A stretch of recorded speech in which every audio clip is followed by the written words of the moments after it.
Rock Island. Welcome back to Rock Island Line Express, where I bring you important city meetings in 5 minutes or less. Today we're recapping the July 14th Rock Island City Council meeting. All council members and Mayor Harris were in attendance. The meeting kicked off with a proclamation declaring July Disability Pride Month, recognizing the contributions of people with disabilities and reaffirming the city's commitment to inclusion. Next came the public comment section. The majority of public comments were focused on the development at Mylan Bottoms. Some of the comments were related to environmentalists who have concerns about the ecosystem there and protecting nature and the animals who live there. And some residents were asking to be left out of the TIF, specifically folks who live on Big Island. Moving on to ordinances and resolutions. The handicapped parking space at 1529 10th Avenue was officially removed. The TBK Quad Cities Marathon was approved for September 21st, including street closures for the race route. The city took the necessary steps to move forward with receiving $500,000 from the Home Repair and Accessibility Program, Round 2. Next up, the City Council approved the first reading of amending the alcohol license rules. This would give the City Council the power to create and allocate liquor licensees. That power was previously held by the mayor. The council voted to approve replacing the current section about conduct at city council meetings and replacing it with one focused on public participation. A trio of ordinances tied to the Parkway I-280 TIF district. Parcels were added to the district and the new TIF was adopted with the new boundaries. Alderperson Linda Barnes was the sole no vote. She wanted to wait for the environmental studies to return before approving the new TIF district. A new development agreement with Newfield Ventures was introduced and passed. This is related to the downtown TIF, and it will be some new office buildings in the downtown Rock Island area.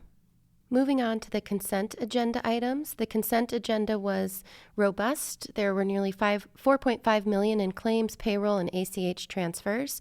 And if you go on the city's website into the agenda, you can actually see all of that. If you have any interest in looking at the money moving through city council, it's line item of everything that goes on there. Event approvals for Fresh Films, neighborhood block parties, and the Steve's Tap Car and Bike Show. IT upgrades, a Labor Day parade board appointment, and minutes from the previous meeting, all approved with a roll call vote.